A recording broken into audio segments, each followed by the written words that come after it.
Hello, नमस्कार प्यारे बच्चों। मैं Vijay Bansal, math lecturer, Jakhal block, district Fatehabad से, हरियाणा एजुकेशन डिपार्टमेंट।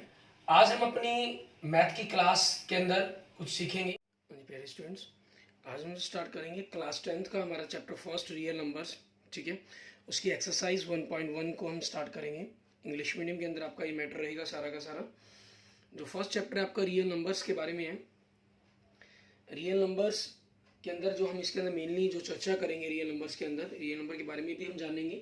ठीक है, इसमें जो आपके पास मेनली चर्चा रहेगी वो यूक्लिड्स डिवीजन एल्गोरिथम, ठीक है, and fundamental theorem of arithmetic आपके पास। ठीक है, मेनली हम इनके बारे में पढ़ेंगे। आपके पास सबसे पहले हम स्टार्ट करते हैं यूक्लिड डिवीजन लेमा के बारे में। जैसे यहाँ नाम से ही क्लियर है कि डिविजन्स के बारे में बात की गई है। डिवीजन मतलब जब जस्ट हम डिवाइड करते हैं, मान लीजिए अगर आप किसी ए नंबर को बी से डिवाइड करते हैं तो क्यू आपके पास क्वोशिएंट आता है और आर आपके पास रिमाइंडर आता है। ठीक है, तो इनके बीच में आपके पास एक रूल बनता है, अप्लाई होता है कि ए इज इक्वल टू इन दोनों की multiply v q plus r. A हम क्या बोलते हैं, इसको डिविडेंड बोलते हैं। ठीक है, डिविडेंड। और बी जिससे हम डिवाइड कर रहे हैं इसको हम डिवीजर बोलते हैं। एंड जो आपका आंसर आपके पास मिला ये आपका क्वोशिएंट कहलाता है, एंड प्लस रिमाइंडर आपके पास। ठीक है, ये कंसेप्ट रहता है। अब जिस भी नंबर से डिवीजर है जो आपका, जो रिमाइंडर होगा हमेशा उससे छोटा होगा। मीन्स आर की जो वैल्यू है हमेशा लेस देन होगी आपके पास बी से, इक्वल भी नहीं हो सकती ये, and greater than equal than हो सकती है आपके पास जीरो से। ठीक है, रिमाइंडर आपके पास ये रहेगा हमेशा ही। अब इसी चीज़ के अंदर हमारे पास हमने जो पढ़ेंगे, क्योंकि फंडामेंटल थ्योरम ऑफ अर्थमेटिक के बारे में हम आगे पढ़ेंगे तो उसके बारे में हम बाद में बात करेंगे। इसके अंदर आपके पास हम कंपोजिट नंबर, हमने नंबर सिस्टम के बारे में पढ़ा है। आपके पास वन एक यूनिट कहलाती है। प्राइम नंबर्स वो नंबर्स होते हैं जिनके सिर्फ टू फैक्टर्स हों आपके पास। ठीक है, एंड कंपोजिट नंबर्स आपके पास जिनके टू से ज़्यादा, मीन्स टू प्लस फैक्टर्स हों जिनके पास। ठीक है, मोर देन टू हम यूँ कह सकते हैं, या मोर देन टू फैक्टर्स। ठीक है, वो आपके कंपोजिट नंबर्स कहलाएंगे। और कंपोजिट नंबर्स को जो लिखने का मेथड रहेगा वो हमेशा एक यूनिक मेथड होता है आपके, जब भी उनको कंपोजिट नंबर को प्राइम नंबर्स के अंदर कन्वर्ट किया जाता है। जैसे मान लीजिए आपको 70 है, ठीक है, इसको हम 2 इंटू 3 इंटू 5, ठीक है, आपके पास सॉरी 3 से डिवाइड नहीं होगा, 5 7 से 2 इंटू 7 इंटू 5 आप लिख सकते हैं। ठीक है, या हम इसको 2 इंटू 5 इंटू 7 लिख सकते हैं, या 7 इंटू 5 इंटू 2 लिखें। मीन्स आगे पीछे जिस मर्जी ढंग से आप लिखने की कोशिश करें, लेकिन जो डिजिट्स रहेंगे वो बिल्कुल सेम रहेंगे आपके पास। ठीक है, 2 5 7 तीनों ही आपके प्राइम नंबर्स हैं, उनके बीच में रिप्रेजेंट करने का ये टेक्निक मेथड यूज़ किया गया। ठीक है, अब जैसे हमने रियल नंबर्स के बारे में बात की, हमने 9th क्लास के अंदर पढ़ा है नंबर सिस्टम के बारे में। नंबर सिस्टम के अंदर हमने आप वहाँ पर चर्चा की होगी। ठीक है, कि रियल नंबर सिस्टम के अंदर आपके पास दो तरह के नंबर्स होते हैं। एक होते हैं आपके पास रियल नंबर्स, ठीक है, और दूसरे होते हैं कॉम्प्लेक्स नंबर्स। क्योंकि इनके बारे में हमने यहाँ पढ़ना नहीं है 9th 10th के अंदर हमारे पास, इसके बारे में जो बात की जाएगी वो 11th में बात की जाएगी, इसलिए हम इस मैटर को छोड़ देते हैं। और रियल नंबर्स के अंदर आपने रैशनल और इरीरेशनल के बारे में बात की। ठीक है, रैशनल नंबर और इरीरेशनल नंबर के बारे में। ठीक है, यहाँ हम रैशनल और इरेशनल के अंदर इनके डेसिमल एक्सपेंशन के बारे में बात करते हैं। बाकी सारी चर्चाएं आप जनरली 9th क्लास में कर चुके हैं। यहाँ जो मेन सबसे ज़्यादा रिक्वायरमेंट है आपके पास रैशनल नंबर्स के बारे में, इनका जो डेसिमल पोर्शन है तो उनको हम क्या कहेंगे। आपके पास जो रैशनल नंबर है ये दो तरह के होते हैं, टर्मिनेटिंग होते हैं एंड नॉन टर्मिनेटिंग होते हैं। ठीक है, terminating and non terminating. Terminating means अगर आप किसी नंबर को डिवाइड करते हैं, मान लीजिए मैंने 7 को 5 से डिवाइड किया तो आपके पास 1.4 आ गया। डिजिट्स आपके पास डेसिमल के बाद खत्म हो जाते हैं, मीन्स वो कंटिन्यू फॉर्म में नहीं चलते। ऐसे नंबर्स आपके पास टर्मिनेटिंग कहलाते हैं। और नॉन टर्मिनेटिंग आपके पास हो जाते हैं जिनके अंदर आपके पास वो कंटिन्यू फॉर्म में चलते रहते हैं। जैसे 1/3 लिखें हम, 0.3333 up to dash dash dash, ये चलते रहेंगे। दीज नंबर्स का क्या लाएंगे आपके non terminating number. Terminating number आपके पास हो गए, और जो नॉन टर्मिनेटिंग नंबर हैं ये आपके पास क्या होते हैं, रिक्यूरिंग होते हैं। ठीक है, रिक्यूरिंग मतलब रिपीटिंग, इनके अंदर सेम डिजिट आपके पास बार बार रिपीट होती है। एक डिजिट हो सकती है, दो हो सकती हैं, तीन हो सकती हैं। जैसे मान लीजिए 0.10101010, ठीक है, ये आपके पास होगी। क्लियर। और जो इरेशनल नंबर होते हैं, जैसे आप रैशनल नंबर के बारे में जानते हैं, ये पी वाई क्यू फॉर्म में रिप्रेजेंट किए जा सकते हैं। जो इरेशनल नंबर है वो किसी भी तरीके से पी वाई क्यू फॉर्म में रिप्रेजेंट नहीं किए जा सकते। इनका रीज़न ये रहता है कि जो इनका डेसिमल एक्सपेंशन है इनकी, ठीक है, वो क्या होती है, नॉन टर्मिनेटिंग होती है फर्स्टली तो। ठीक है, वो कभी भी एंड नहीं होता आपके पास उसके डेसिमल डिजिट्स का। और जो रिक्यूरिंग की जगह ये क्या होती है, नॉन रिक्यूरिंग होती है। ठीक है, आप रिक्यूरिंग शब्द का यूज़ भी कर सकते हैं या नॉन रिपीटिंग भी कह सकते हैं। मीन्स इनके अंदर डिजिट्स किसी भी एक ग्रुप एक को फॉलो करते हुए आपकी रिपीट नहीं होती। जस्ट लाइक इट, जैसे इसी के अंदर 0.10 100 100 140 up to dash dash dash ये आपके पास क्या हो गया, आपका इरेशनल नंबर हो गया जो नॉन टर्मिनेटिंग और नॉन रिक्यूरिंग है आपके पास। क्लियर। अब इन्हीं चीज़ों के अंदर आपके पास मैन इरेशनल नंबर के बारे में बात कर चुके हैं कि पाई है जैसे, ठीक है, ये भी एक इरेशनल नंबर होता है क्योंकि इसका एंड 3.14 आपके पास जस्ट यूज़ करते हैं हम। 3.14 है 22/7। ठीक है, ये आपके पास क्या है, एक एग्जैक्ट मानी गई वैल्यूज़ हैं आपकी, सिर्फ सिंपली। ठीक है, आपकी ये खुद वैल्यूज़ भी कभी नॉट इक्वल नहीं होती एग्जैक्ट कभी भी। ठीक है, लेकिन ये दोनों अपने ही रूप में आपका रैशनल पार्ट है। लेकिन जो पाई है एक्चुअल में वो इरेशनल नंबर है, क्योंकि पाई क्या होता है आपके पास, सरकमफ्रेंस बाय द डायमीटर। ठीक है, ये आपने 9th क्लास में चर्चा भी की है। अगर आप डायमीटर को एक रैशनल नंबर लेंगे तो आपके पास जो सी होगा, सरकमफ्रेंस होगी, वो एक इरेशनल नंबर मिलेगा। अगर सरकमफ्रेंस को आप रैशनल नंबर लेते हैं तो डायमीटर आपका 100% एक इरेशनल नंबर होगा। सो उसकी एक्सपेंशन से आपका जो पाई है वो क्या बन जाता है, एक इरेशनल नंबर बन जाता है। ठीक है, और डेसिमल के अंदर हम बात करें, अब तक इसके अंदर 1 लाख डिजिट्स से प्लस, ठीक है, इनके वैल्यू निकाली जा चुकी है, लेकिन कोई भी ग्रुपिंग ऐसा डिजिट्स नहीं मिला जहां उनके बाद द्वारा वही सेम डिजिट्स आपके रिपीट होने स्टार्ट हो जाए। और पाई के बारे में जो सबसे पहली बात की है वो हमारे महान मैथमेटिशियन थे आर्यभट्ट, जिन्होंने इसके बारे में बात की थी। क्लियर। अब इन्हीं पर बात करते हुए हम आगे देखते हैं हमारे पास हमें किस प्रकार से इनके अंदर चलना है। इसमें आपके पास जो यूक्लिड डिवीजन एल्गोरिथम है, इसको हम यूक्लिड डिवीजन लेमा भी बोलते हैं।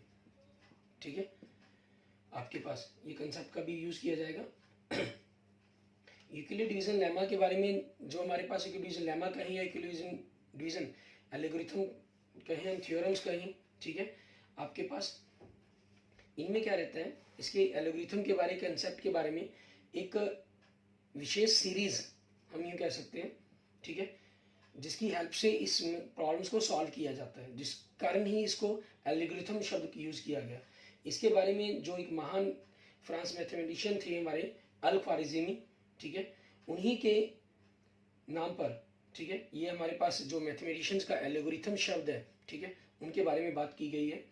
और अब उन्होंने अपनी पुस्तक के अंदर, ठीक है, अल-ख्वारिज़मी ने अपनी ही पुस्तक के अंदर इस एल्गोरिथम के कंसेप्ट के बारे में खुलकर बताया है। ठीक है, अब इसके अंदर जो हमारा एल्गोरिथम का कंसेप्ट है A=BQ+R, इस प्रोसेस के अंदर हम करते क्या है, ठीक है, हम इसके अंदर किया क्या जाएगा, तो इसके अंदर क्या रहता है कि जब भी आपके पास ये A और B, ठीक है, यूक्लिड डिवीजन से हम A को हम क्या करते हैं, B से डिवाइड करते हैं, क्यूशेंट आता है, R रिमाइंडर आता है आपके पास, पहला ये स्टेप रहता है। जो R की वैल्यू है वो आपके पास क्या होती है, ठीक है, लेस देन V होती है and equal then greater than 0 होती है। ठीक है, लेकिन यहाँ आपके पास क्या होता है, अगर R आपका इक्वल 0 आ जाए, ठीक है, तो आपकी जो B वैल्यू है वही आपका HCF कहलाएगा, it means highest common factor हो जाएगा। ठीक है, A और B का। अगर आपके पास R नॉट इक्वल टू 0 है तो ये जो प्रोसेस है हमारे पास, हम इस प्रोसेस को कंटिन्यू चलाते रहेंगे, कब तक, जब तक आपके पास R रिमाइंडर आपका 0 नहीं आ जाता। ठीक है, ये प्रोसेस बताता है सिंपल। इसके बारे में आपने डिविजन्स, हम HCF के बारे में अलग अलग मेथड्स आपने सीखे हैं अपनी छोटी क्लासेस के अंदर। ठीक है, अब हम बात करते हैं इसी यूक्लिड डिवीजन लेमा की हेल्प से। जैसे हम देखिए एग्जांपल नंबर फर्स्ट की बात करते हैं, इसमें आपको क्या कह रहा है, 4052 एंड 12576 के नंबर्स दिए हुए हैं। इन्होंने कहा है use algorithms algorithm to find the HCF of the, ठीक है, दो नंबर जो मैंने आपको कहे 4052 एंड 12576। आपको गिवन नंबर देखिए क्या है, इसके अंदर गिवन नंबर क्या है, 4052 एंड 12,576। अब क्योंकि आपके पास 12,576 इज ग्रेटर देन 4,052, तो हम क्या करेंगे, 12,576 को हम 4,052 से डिवाइड करेंगे।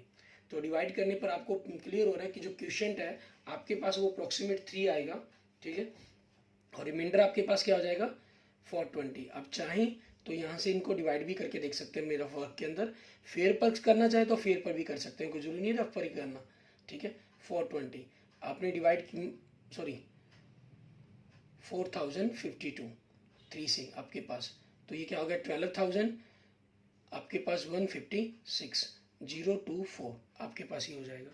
अब क्योंकि रिमाइंडर आपके पास जीरो नहीं है, ठीक है, तो हम अगला स्टेप यूज़ करेंगे। अब हम नेक्स्ट स्टेप जैसे आपने छोटी क्लासेस के अंदर देखा होगा, ठीक है, आपके पास zigzag डिविजन्स की होगी आपने, ठीक है, उसी तरीके से हम इसके अंदर करते हैं, हमारे पास डिवीजन करते हैं। मीन्स हम 4052 को 420 से डिवाइड करेंगे, ठीक है। आपके पास 420 की टेबल्स के ऊपर ये अप्रोक्सीमेट 9 पर जाएगा और 272 आपके पास रिमाइंडर बचेगा। आप देखना चाहें तो यहाँ से कर भी सकते हैं। आपने जीरो आपके पास 9 2 ज़ा 18 कैरी 1 9 4 ज़ा 36 37 आपके पास 2 15 माइनस 8 7 39 माइनस 272 आपके पास ये जो जिगजैग डिवीजन है ये कंटिन्यू आगे चलेगी। 272 1 पर चला गया आपके पास, 8 11 माइनस 7 4 148 आपके पास हो जाएगा। इट मीन्स आपने क्या किया 420 को फिर नेक्स्ट 272 से डिवाइड किया, 1 आपका क्वेश्चन आया और 148 आपका रिमाइंडर आया।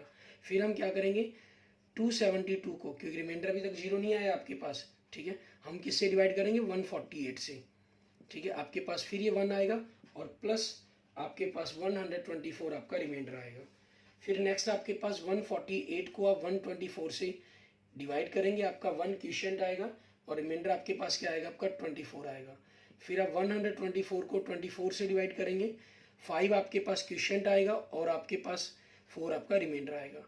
फिर आप 24 को 4 से डिवाइड करेंगे, ठीक है, 6 आपका क्वेश्चन आएगा और रिमाइंडर आपका 0 आ जाएगा। अब क्योंकि रिमाइंडर आपके पास आपका, ठीक है, due to remainder r is equal to 0, so HCF आपके पास क्या हो जाएगा, लास्ट किससे डिवाइड किया आपने 4 से, ठीक है, ये 4 आपके पास आपका आंसर आ जाएगा।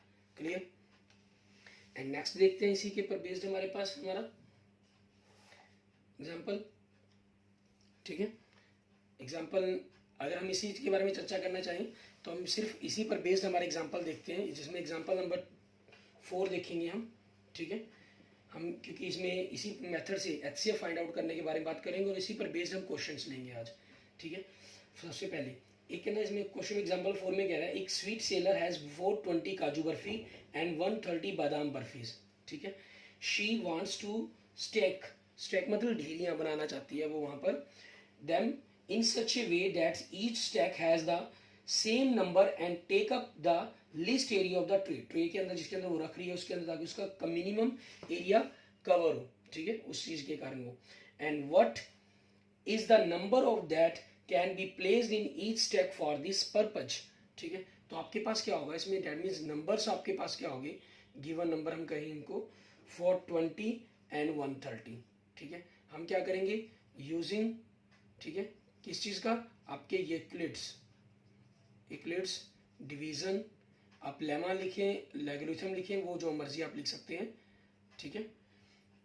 आपके पास क्या होगा 420 को आपने 130 से डिवाइड करेंगे, 3 आपका रिमाइंडर आया। जैसे हम इसको थोड़ा सा रफली अगर हम इधर करना चाहें, मैंने जैसे आपको बताया फेयरली भी चाहें तो फेयरली भी कर सकते हैं। 3 पर आपके पास 390 हो गया, 3 क्वेश्चन हो गया आपके पास, 30 रिमाइंडर बचा। फिर हम जिगजैग डिविजन्स की तरह 30 से डिवाइड किया, 34 ज़ा 120 हो गया आपके पास, 10 आपका रिमाइंडर बचा एंड 4 क्वेश्चन आया आपके पास। देन नेक्स्ट आप 10 को 30 से डिवाइड करेंगे, 10 3 ज़ा 30 आपके पास रिमाइंडर आपका 0 हो गया, मीन्स डिविजन्स आपकी बंद हो जाएगी।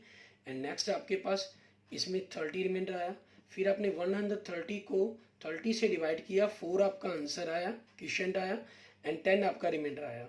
फिर नेक्स्ट आपने 30 को 10 से डिवाइड किया, 3 आपका क्वेश्चन आया एंड 0 आपके पास रिमाइंडर आया। अब क्योंकि आपका रिमाइंडर, ठीक है, cause remainder r is equal to 0, so आपका HCF क्या हो जाएगा, ठीक है, हमने 10 से लास्ट में डिवाइड किया तो HCF क्या हो जाएगा आपका 10 हो जाएगा। क्लियर। अब इसी पर बेस्ड हमारे पास, ठीक है, आपके क्वेश्चन देखते हैं एक्सरसाइज के अंदर में क्या कह रहे हैं, ठीक है। इसमें हमारे पास एक्सरसाइज के अंदर फर्स्ट और थर्ड क्वेश्चन, ठीक है, आपको सेम इसी टाइप के क्वेश्चन दिए गए हैं। क्वेश्चन नंबर 1 में देखें, आपको कह रहे हैं HCF फाइंड आउट करने के लिए कहा गया है, यूज करना है हमें यूक्लिड डिवीजन लेमा एल्गोरिथम का, ठीक है। और नंबर से आपको फर्स्ट पार्ट के अंदर जो गिवन नंबर है आपके पास वो क्या दे रहा है आपको 135 एंड 225, ठीक है, ये दे दिया। एंड नेक्स्ट के अंदर आपके पास गिवन नंबर ही हो गया, तो हम क्या करना है, हमने यूजिंग या यूज ऑफ क्या ले यूक्लिड्स डिवीजन एल्गोरिथम, ठीक है। आपके पास क्योंकि बिकॉज 225 इज ग्रेटर देन 135, सो हम 225 को 135 से डिवाइड करेंगे। आपके पास यहाँ से क्लियर हो रहा है कि 1 ही आपका क्वेश्चन आएगा और रिमाइंडर कितना आएगा आप यहाँ से अलग से डिवाइड करके देख सकते हैं। 225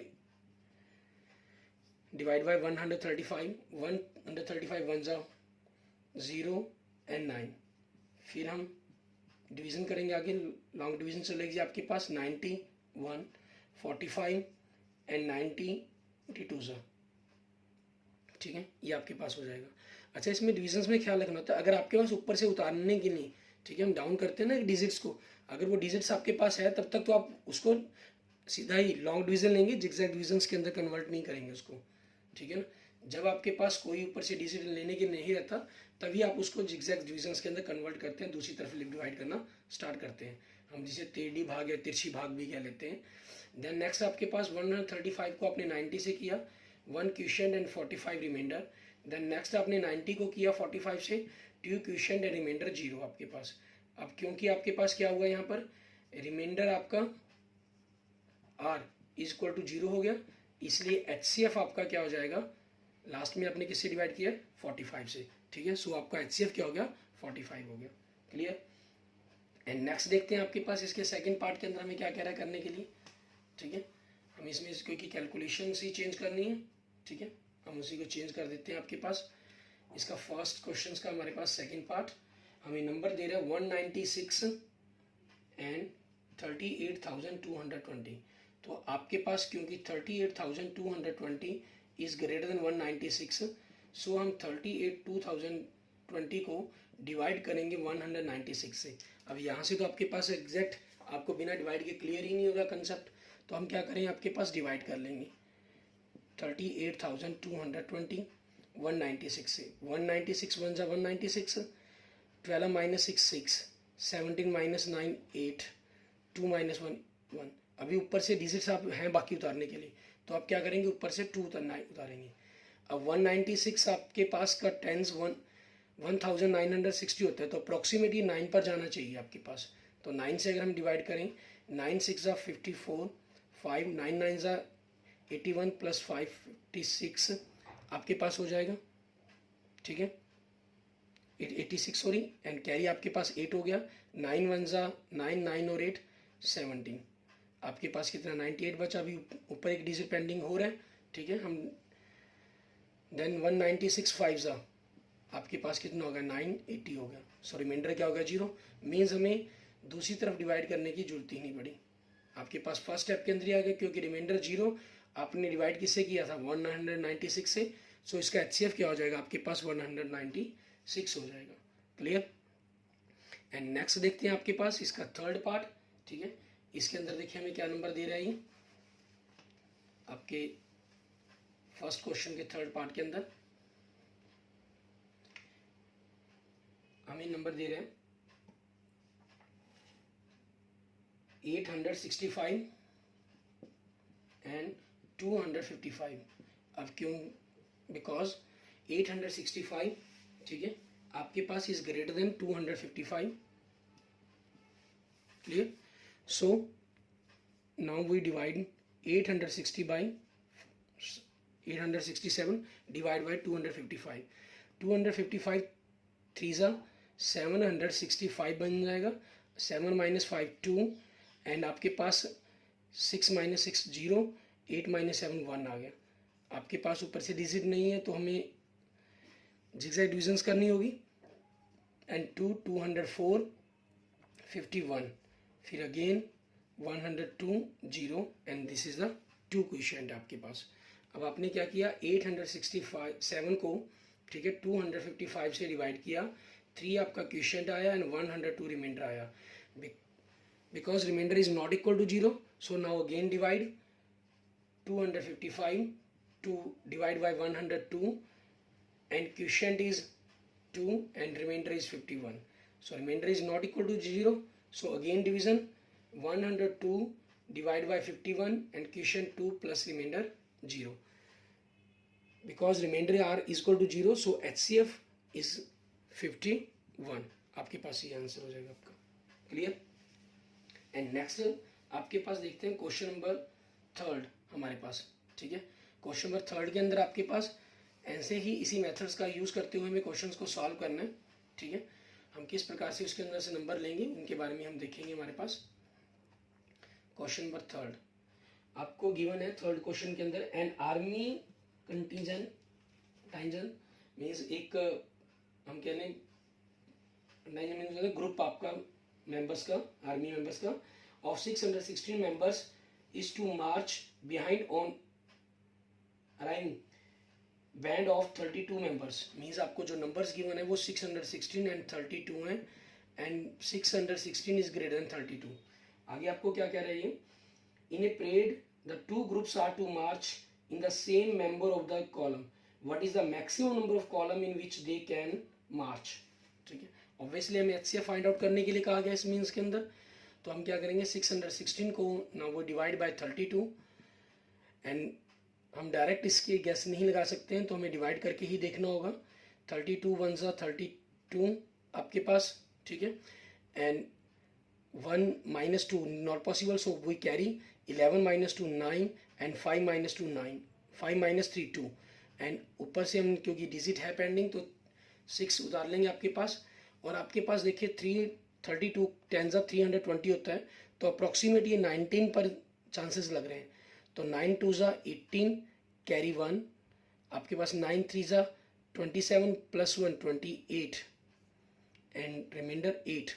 अब आपके पास ऊपर से डिजिट उतारने के लिए नहीं है तो हमें वही जिगजैग डिविजन्स करनी होगी। हम 32 को साइड में लेंगे एंड 8 4 ज़ा 32, आपके पास कैरी कुछ नहीं बना, क्वेश्चन आपका 4 हो गया और रिमाइंडर आपका 0 हो गया। 32 से डिवाइड किया तो 19 क्वेश्चन एंड प्लस आपके पास 8 आपका रिमाइंडर हो गया। ठीक है, एंड नेक्स्ट आपने 32 लिया एज ए डिवाइडेंड एंड आप डिविजर्स आपका क्या था 8 and quotient is 4 plus remainder आपके पास 0, because remainder r is equal to 0, so HCF is 8। ठीक है, एंड दिस आपके पास ही आपका आंसर हो जाएगा। आपसे पूछा गया था what is the maximum number of columns. ठीक है, ये आपके पास आंसर हो जाएगा मैक्सिमम नंबर ऑफ कॉलम्स। ठीक है, 8, क्योंकि आपके पास इन्होंने कहा था कि बैंड अगर हम आगे रखें, ठीक बैंड रहेगा आपके पास, उसके बाद आपके जो आर्मी मेंबर्स हैं उनको रखा जाएगा। ठीक है, तो आपके पास ये कॉलम्स कितने बनेंगे मैक्सिमम। ठीक है, मीन्स ऐसा अक्सर डिसीजन पता करना था जो आपके पास इस नंबर्स को भी डिवाइड कर दे, बैंड मेंबर्स को भी डिवाइड कर दे और आपके आर्मी मेंबर्स को डिवाइड कर दे। ठीक है, वो हमें कैसे पता चलता है लार्जेस्ट नंबर, आपको ऑब्वियसली हाईएस्ट कॉमन फैक्टर्स आपके पास पता कैसे चलता है, हमें HCF से ही पता चलता है। ठीक है, सो हमने HCF ही फाइंड आउट किया इसके अंदर आपके पास क्वेश्चन नंबर 3 के अंदर। क्लियर? अब इसी पर बेस्ड हम क्या करते हैं, हमारे पास हमारे कंसेप्ट के ऊपर, ठीक है, हम आगे जो थ्योरेटिकल क्वेश्चंस है हमारे पास, ठीक है, उनके ऊपर चर्चा करते हैं, जिसके अंदर हमारे पास मेनली क्या रहेगा, एग्जाम्पल नंबर 2 देखते हैं हम। ठीक है, और एग्जाम्पल नंबर 3 और इसके बाकी जो क्वेश्चन एक्सरसाइज 1.1 के, ठीक है, आप खुद ट्राई करके देखेंगे। अगर आपसे सॉल्व नहीं हुए तो हम अपने नेक्स्ट लेक्चर्स के अंदर उनको देखेंगे। ठीक है, सेकंड क्वेश्चन में आपको कह रहा है कि show that every positive even integer is of the form 2q and 2q plus 1 and that every positive odd integer is of the form 2q plus 1 where q is the sum integers। ठीक है, आपको even numbers show करना है कि वो हमेशा 2 cube form के अंदर होता है, जो ऑड नंबर्स हैं वो हमेशा 2 क्यूब प्लस फॉर्म के अंदर होते हैं। हम क्या करते हैं, let a is a positive integer, ठीक है, and b is equal to, आपने 2 से डिवाइड करने के लिए कहा गया, 2 आपका क्वोशिएंट ले लिया, सॉरी डिवीजर ले लिया गया, ठीक है, ये आपके पास क्या आपका डिवीजर है, ठीक है। सो अब हम क्या करेंगे, आपके पास इसलिए so a is equal to, आप 2 से डिवाइड करेंगे तो आपके पास क्वोशिएंट आएगा प्लस r रिमाइंडर आएगा, ठीक है, where q is any integer, ठीक है, मीन्स क्वोशिएंट है, एंड r आपकी जो r की वैल्यू वो greater than equal than 0 and less than 2 होगी, ठीक है। सो a आपके पास अगर, it means that is r is equal to 0 and 1, क्योंकि इंटीजर ले रहे हैं तो इंटीजर में 0 1 ही दो ही बचे, तो आपके पास क्या होगा 2q और 2q प्लस 1 हुआ, ठीक है, और तो कोई बन ही नहीं सकता। तो यहां से आपके पास क्लियर है, 2q जो आपके पास क्या है, इवन नंबर है, ठीक है, और 2q प्लस 1 आपके पास इवन के अंदर हमने 1 ऐड कर दिया, so it is a odd number. It is clear that 2q is divided by 2, so 2q is, ठीक है, 2q is आपके पास क्या होगा, is पॉजिटिव इवन इंटीजर, ठीक है, ठीक है। So now 2q plus 1 is an odd positive integer, क्योंकि अगर आप इवन के अंदर 1 ऐड करेंगे तो वो आपके पास क्या बनेगा, एक ऑड नंबर बनेगा, ठीक है। इससे आपका ये प्रूफ हो जाता है, क्लियर। और सेम आपके पास ऐसे ही जो एग्जांपल नंबर 3 है और क्वेश्चन नंबर 2 है, स्पेशली वो इसी के ऊपर है, ठीक है। और क्वेश्चन नंबर 4 और क्वेश्चन नंबर 5 ये आपके पास स्क्वायर के ऊपर दिया गया और ये आपके पास के ऊपर दिया गया किसी पॉजिटिव इंटीजर्स के, ठीक है ना। तो वो क्वेश्चन आपके पास इसी टाइप के क्वेश्चन पर सॉल्व होकर हो सकते हैं। फिर भी आप एक बार ट्राई कर लेंगे, अगर नहीं हुई तो हम नेक्स्ट लेक्चर्स के अंदर इनको सभी क्वेश्चंस को सॉल्व करेंगे। Okay, thank you friends, thank you students. अगर आपको मेरी वीडियो अच्छी लगी है, गुड लगी, तो and then please like it, and अगर आपको कोई प्रॉब्लम है तो आप मुझे कमेंट कर सकते हैं, ठीक है। और अगर आपने अभी तक मेरा यूट्यूब चैनल विजय जाखल बंसल मैथ को सब्सक्राइब नहीं किया तो please subscribe my YouTube channel Vijay Jakhal Bansal math and share with your other friends also. Okay, thank you friends.